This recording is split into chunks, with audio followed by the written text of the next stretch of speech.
Hello guys नमस्ते सम्पूर्ण मेरो फेसबुक मित्रहरूमा। सो आज चाहिँ म यो भिडियोमा के भन्न आएको छु भन्दाखेरि चाहिँ होइन मैले चाहिँ यो ओब्राई होटलमा चाहिँ रिजाइन दिइसकेँ गाइज है। के गर्नु अब यो ओब्राई होटलमा चाहिँ दाल भात तरकारी खाना आजसम्म लेखेको रहेछ होइन। अब आउनेवाला दिनमा चाहिँ अब 5 स्टार होटलमा गएर चाहिँ फेरि रमाइलो गरौँला यस्तै होइन।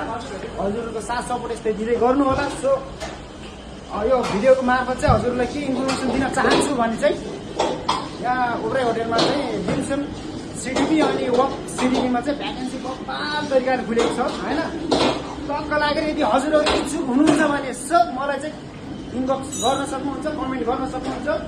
अनि त्योभन्दा पहिला चाहिँ के चाहिँ भन्छु भने हजुरहरूलाई अनि त्योभन्दा पहिला चाहिँ यदि हजुरहरू मेरो फेसबुक पेजमा नयाँ नयाँ हुनुहुन्छ भने मेरो फेसबुक पेजमा चाहिँ फलो गर्नु होला, लाइक गर्नु होला, अनि मेरो भिडियोलाई सेयर गर्नु होला होइन। त्यही भन्दै म यो भिडियोलाई टुङ्गाउन चाहन्छु। फेरि नेक्स्ट भिडियोमा मजाले मिलाउँला।